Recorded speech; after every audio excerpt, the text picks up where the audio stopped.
بسم الله الرحمن الرحيم.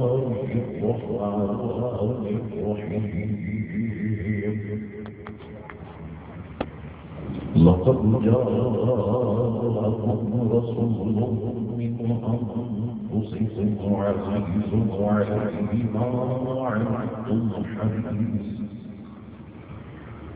حريص عليكم بالمؤمنين رؤوف رحيم. صدق الله العظيم وصدق رسوله النبي الكريم العظيم. إن الله وملائكته يصلون على النبي يا أيها الذين آمنوا صلوا عليه وسلموا تسليما. اللهم صل على سيدنا ونبينا ومولانا محمد عين الجود والدرد وآله وبارك وسلم صلاة وسلاما عليك يا سيدي يا رسول الله. الصلاة والسلام عليك يا رسول الله وعلى آلك وصحابك يا حبيب الله.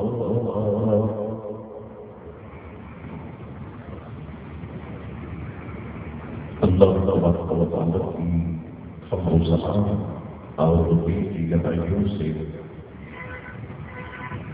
حضور رحمت عالم نور مجسم صلی اللہ تعالی علیہ وآلہ وسلم کی ذات رضا درود پاک پڑھنے کے بعد برادران اسلام دعا ہے کریم سے کہ اللہ کریم ہم تمام مسلمانوں کے گناہوں کو معاف فرمائے اور ہم تمام مسلمانوں کو دین مبین کا نور کامل عطا فرمائے.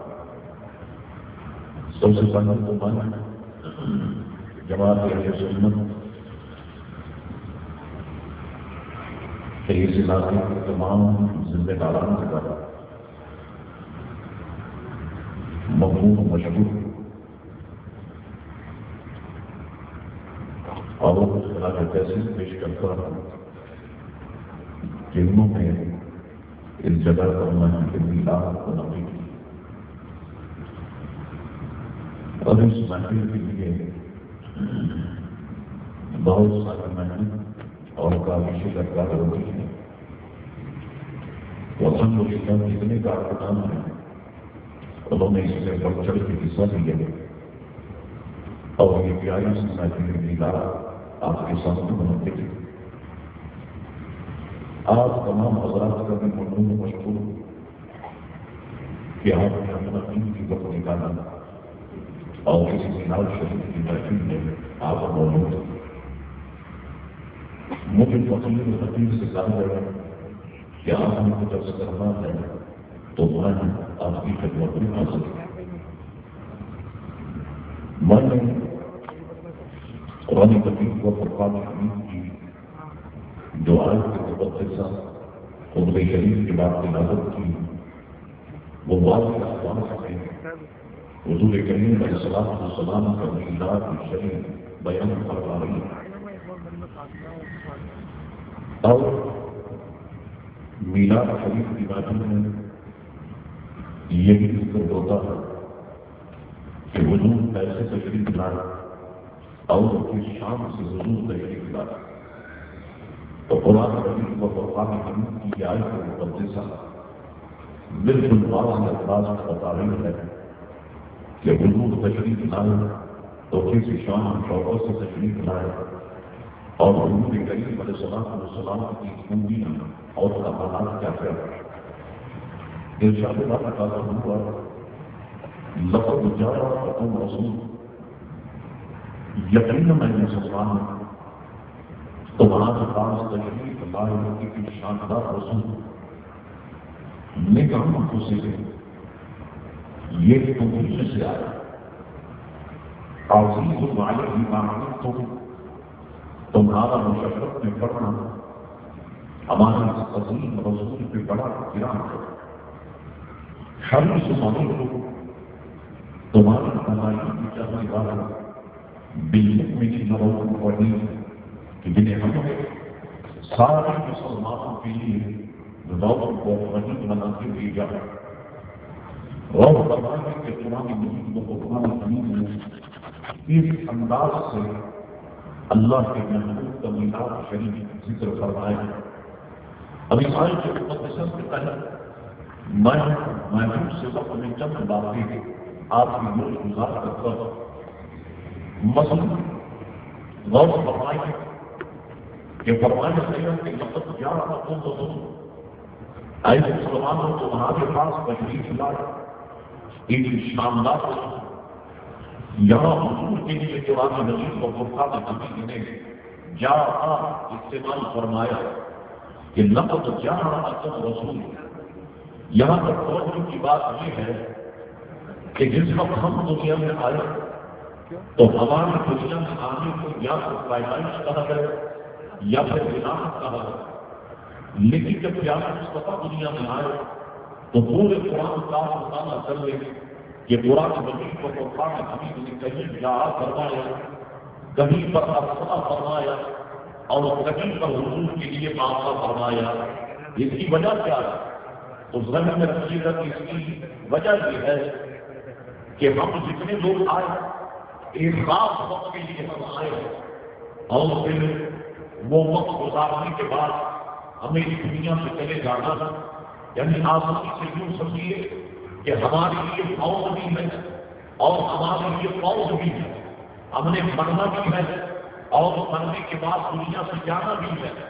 یہی وجہ ہے کہ ہمارے لیے پیدائش اور ولادت کے الفاظ استعمال ہوتے ہیں۔ قرآن کے حضور کے لیے کہا ارسلہ اور باسا اس لیے ارشاد فرمایا کہ حضور کے لیے موت تو ہے لیکن حضور کے لیے فوت نہیں ہے۔ کیا مطلب یہ کہ حضور ایسے اس کائنات میں آئے کہ حضور وصال کے بعد بھی نہیں گئے، آج بھی الحمدللہ حضور مدینہ شریف میں موجود ہے۔ یاد رکھیے گا کہ سورج غروب ہونے کے بعد فنا نہیں ہوتا بلکہ اسی عادت میں رہتا ہے۔ اگر سورج غروب ہونے کے بعد فنا ہو جائے تو رات کے اوقات کیسے بناؤ؟ کہتے ہیں کہ سورج غروب ہونے کے بعد اگر اتنا نیچے ہو تو مغرب کا وقت شروع ہوتا، اتنا نیچے ہو تو عشاء کا وقت شروع ہوتا، اتنا نیچے ہو جائے تو تہائی رات گزرتی ہے، اتنا نیچے ہو تو تہجد کا وقت شروع ہوتا ہے، اور سورج جب تک ظاہر ہوتا ہے زمروں کو چمکاتا ہے، شیشوں کو چمکاتا ہے، آئینوں کو چمکاتا ہے، تو حضور جب تک ظاہری طور پر زمین پر موجود تھے انسانوں کو چمکا رہے تھے، یہ طرح سورج ظاہری طور پر جب موجود ہوتا ہے تو شیشوں آئینوں کو چمکاتا ہے، اور جب غروب ہو جاتا ہے تو چاند اور ستاروں کو چمکاتا ہے۔ تو سرکار جب تک ظاہری طور پر موجود تھے انسانوں کو چمکا رہے تھے، یعنی صحابی بنا رہے تھے۔ آج حضور قبر انور میں موجود ہیں، اب بھی انسانوں کو چمکا رہے ہیں کہ حضور عالم و ولی بنا رہے ہیں۔ بغداد میں جو بہت آپ چمک رہے ہیں، یہ سب ہے پیارے مصطفیٰ کریم علیہ السلام کا۔ لاہور میں جو داتا کی ہجری چمک رہے ہیں، اس کے پیچھے بھی کرنٹ مدینے والے مصطفیٰ کا ہے۔ اجمیر میں جو غریب نواز چمک رہے ہیں، اس کے پیچھے بھی روشنی پیارے مصطفیٰ کریم علیہ السلام کی ہے۔ تو ہے کہاں پہ جن کی چمک چمک ہے، چمک میں جن کی کہتے ہیں وہی مدینے کا چاند ہے، مسیح کے دم دم بہار ہے۔ فرمایا اے مسلمانوں تمہارے پاس تشریف لائے شاندار۔ اب فرمایا کہ میری آنکھوں سے یہ تمہیں سے آیا، اب یہ تمہیں سے آئے کا کیا مطلب ہے؟ بعض لوگوں نے کہا کہ مطلب یہ ہے کہ جب اپنے سے آئے تو حضور ہماری طرح ہمارے جیسے ہیں کہ حضور کے بھی دو ہاتھ ہمارے بھی دو ہاتھ، حضور کے بھی دو پیر ہمارے بھی دو پیر، تو حضور میں اور ہم میں کوئی فرق نہیں ہے۔ اللہ اکبر۔ مفسرین کرام فرماتے ہیں کہ قرآن کی یہ تشریح بالکل غلط اور بالکل بیکار ہے۔ اس کا قرآن کی تفسیر اور قرآن کی تشریح سے کوئی تعلق اور واسطہ نہیں ہے۔ یہ تو اپنا مراد مانا ہے کہ جو قرآن کی آیت کو اللہ پہنانے کی کوشش کی جا رہی ہے۔ اکابر مفسرین فرماتے ہیں کہ من انفسکم کو یہ تمہیں سے آیا، اس کا کیا مطلب ہے؟ فرماتے ہیں اس کا مطلب یہ ہے کہ حضور فرشتوں کے لباس میں نہیں آیا، حضور جنات کے لباس میں نہیں آیا، بلکہ حضور نے یہ ہم سے کیا فرمایا کہ ہمارے حضور لباس انسانی میں بھی دنیا میں جب بدل ہوئے۔ اچھا جناب، اگر حضور فرشتوں کے لباس میں آتے تو کیا ہوگا؟ تو یاد رکھو کہ فرشتے کسی کو دکھائی نہیں دیتے، فرشتے تو ہمیں دیکھتے ہیں مگر ہم فرشتوں کو نہیں دیکھتے۔ اگر اللہ تعالیٰ حضور کو جنات کے لباس میں دیکھتا تو یاد رکھو کہ جنات کی بھی یہ خوبی ہے کہ جنات ہمیں دکھائی نہیں دیتے لیکن جنات ہم کو دیکھتے ہیں۔ اور دوسری بات یہ ہے کہ جنات یہ کیسی وقت ہے کہ انسان جب صرف جن کا نام سنتا ہے تو اس کے چودہ سبب ہو جاتے ہیں۔ کسی بڑے سے بڑے بادشاہ سے کہا جائے کہ رات کی راستے سے نہیں گزرنا کیونکہ یہاں پر جنات ڈھونڈتے ہیں اور جنات خبر دے رہا ہے، تو کتنا ہی بات آدمی کو نہ ہو وہ رات کا تبدیل کر دیتا ہے۔ اگر حضور جنات کے لباس میں آتے تو ہم لوگ حضور کے قریب کیسے جا سکتے تھے؟ تو اللہ نے طرف فرمایا اور اللہ نے اپنے محبوب کو لباس انسانی کی دنیا میں بھیجا تاکہ حضور لوگوں کو دیکھے اور لوگ پیارے مصطفیٰ کریم علیہ السلام کو دیکھے۔ اللہ اکبر فرمایا گیا کہ بن انفسکم کو یہ تمہیں میں سے آئے۔ اللہ اکبر اب قرآن نے فرمایا عزیز علیہ ما عنتم، تمہارا سفر سے کرنا یہ ہمارے حبیب پر بڑا گرم ہے۔ کیا مطلب یہ ہے کہ جب حضور کے کسی غلام کو تکلیف ہوتی ہے تو اس کی تکلیف سے پیارے مصطفیٰ کو تکلیف ہوتی ہے۔ اللہ اکبر۔ اب میں روایتیں دیکھتا ہوں تو اصل حیران ہو جاتی ہے۔ مطلب حضرت سیدنا قتادہ رضی اللہ عنہ کو فرماتے ہیں کہ میں جنگ لڑ رہا تھا، دوران میں جنگ کی تکلیف آ کر میری کسی آنکھ میں لگا اور وہاں سے نکلی لٹک رہی اور وہاں سے شدید درد ہو رہا تھا، تکلیف ہو رہی تھی۔ میں سیدھا حضور کی بارگاہ میں پہنچ گئے کہ یا رسول اللہ صلی اللہ علیہ وسلم دیکھیے میں جنگ لڑ رہا تھا، کسی کا کچھ آ کر کے لگا آنکھ نکلی لٹک گئی، حضور بڑی تکلیف میں بڑا فرق ہو رہا ہے۔ قرآن سے فرمایا اسی مانی مانی کو جب تمہیں کوئی تکلیف ہوتی ہے تمہاری تکلیف سے میرے محبوب کو تکلیف ہوتی ہے۔ حضور نے فرمایا قتادہ میرے پر کھڑا یا کہ میں حضور کے قریب، حضور نے جھٹکی کی آنکھ کو اٹھایا اور اس مقام سے رکھ دیا جہاں سے نکلی تھی۔ اس کے بعد حضور نے اپنا دعا سے نظر نکالا اور میری آنکھ پہ مس لیا، مجھ سے فرمایا قتادہ اپنی آنکھیں سے کھول فرماتے ہیں جب میں نے اپنی آنکھیں کھولی تو بندہ میری سیدھی آنکھ الٹی آنکھ سے زیادہ روشن ہو گئی. جب تمہیں کوئی تکلیف ہوتی ہے تو تمہاری تکلیف سے صرف محبوب کو تکلیف ہوتی ہے. اللہ اکبر. روایت یہ بڑوں سے بیان بڑی سے حضور کے قرآن کو کثیر سے ہوئے دوستوں کی طرف لے جا رہے ہیں.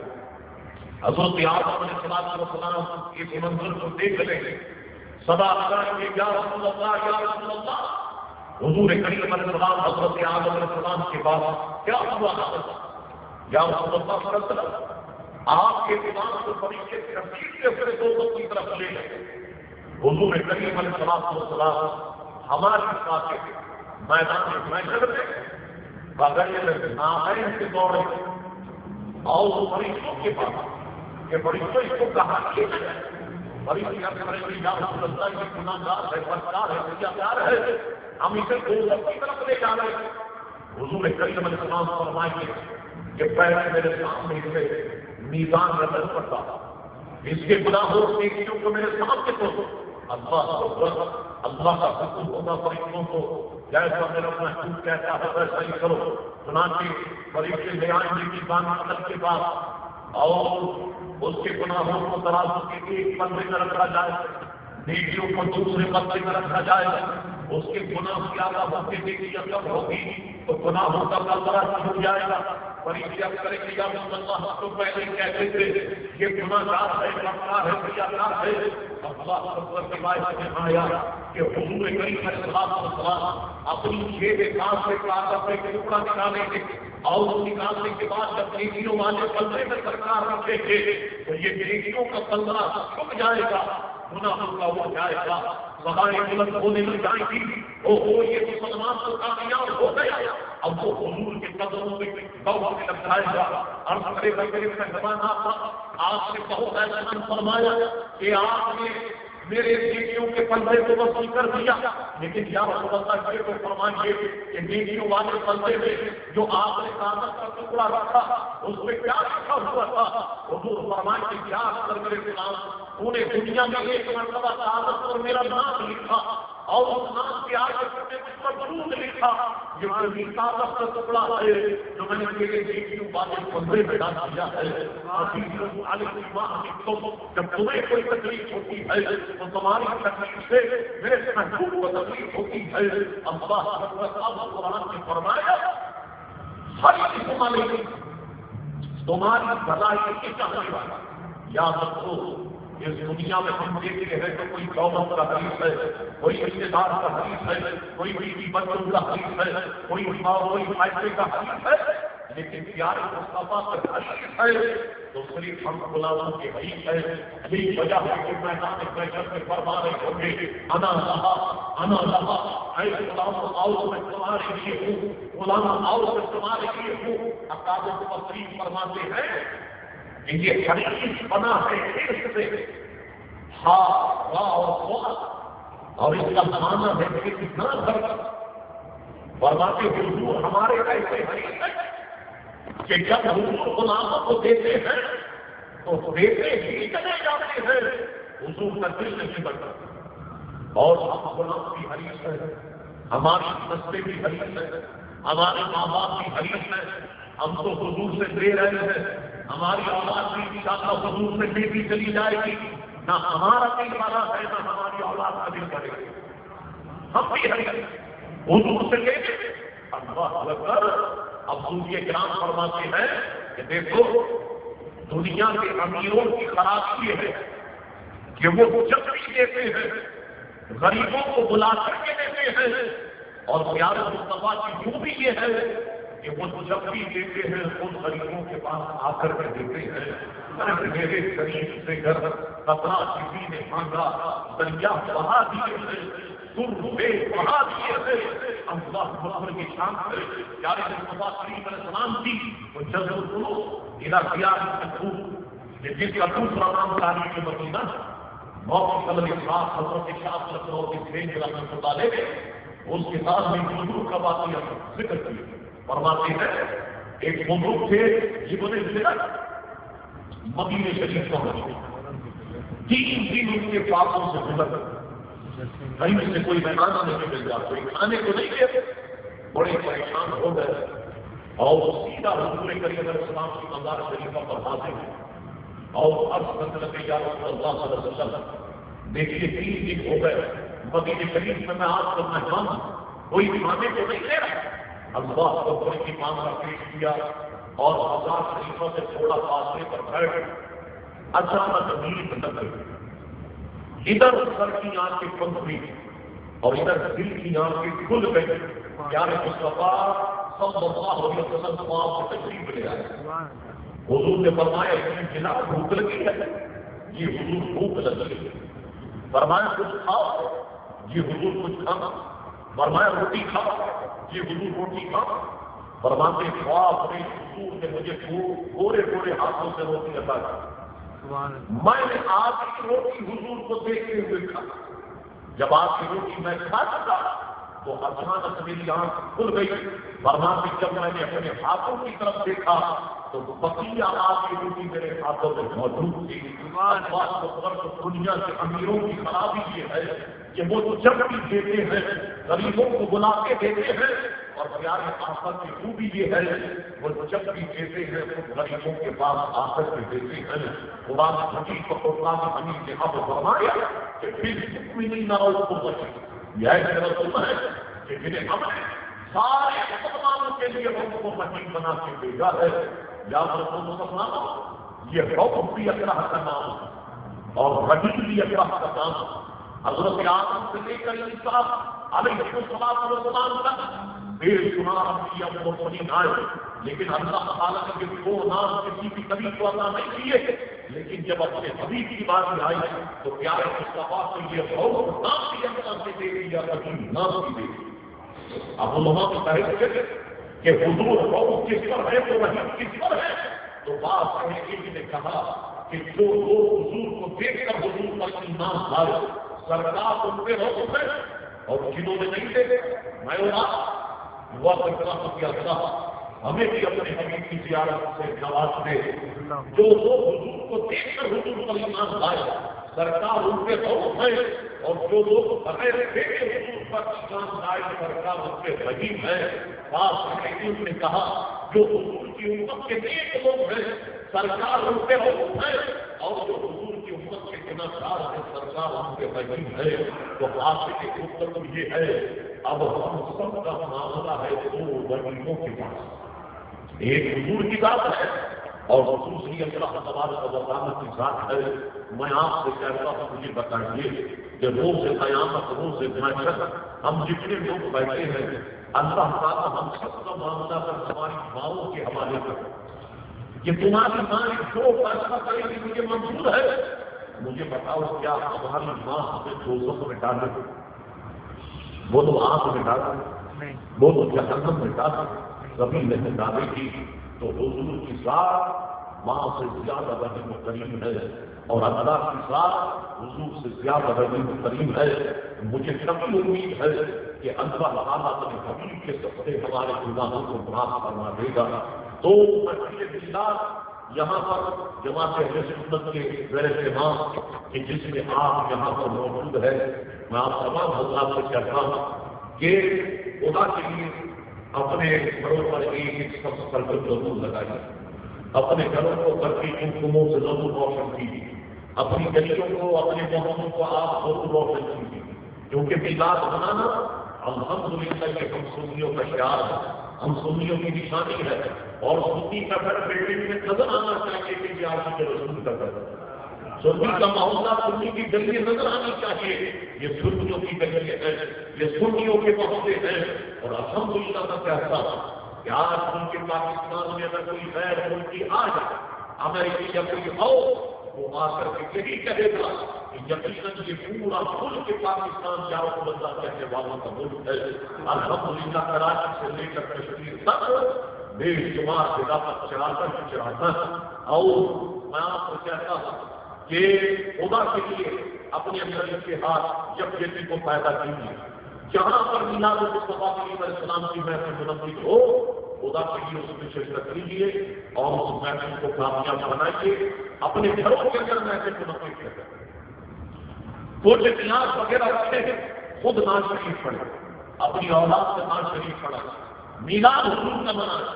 یاد رکھو کہ حضور کے میلاد کے لیے اخلاص بہت ضروری ہے، حضور کے میلاد کے لیے اخلاص بہت ضروری ہے۔ حضرت شاہ ولی اللہ اپنی فہمی فرماتے ہیں کہ میرے والد محترم حضور کریم علیہ السلام کو میلاد شریف مناتے ہیں، بڑے پیمانے پر میلاد مناتے ہیں۔ ایک مرتبہ ایسا نہیں ہے انہوں نے میلاد کو بنایا، مگر چند گھنٹے کے پاس ہوتے تھے، اس سے انہوں نے کھلے ہوئے چنے خریدے اور سونی نیاز کے طور پر عوام میں تقسیم کر دیے۔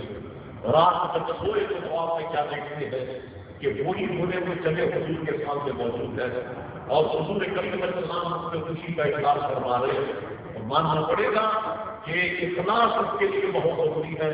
تو خدا سے گھر کر میلاد شریف بنائیے، عقیدہ اہل سنت اور جماعت کو مضبوطی کے ساتھ کام کر رکھیے، اور جتنے سنی نوجوان ہیں وہ جماعت کے اہل سنت کو مضبوط سے مضبوط کرنے کی کوشش کیجیے۔ آپ کا تعلق قرآن کسی بھی سیاسی جماعت سے ہو، جماعت اہل سنت کا تعلق جو ہے سیاست سے نہیں ہے، آپ سنی ہے، آئیے جماعت اہل سنت کا آپ ساتھ کیجیے اور اپنے علاقے میں جگہ جگہ پر ماہی میلاد اور ماہی پیارے کریم منعقد کریں۔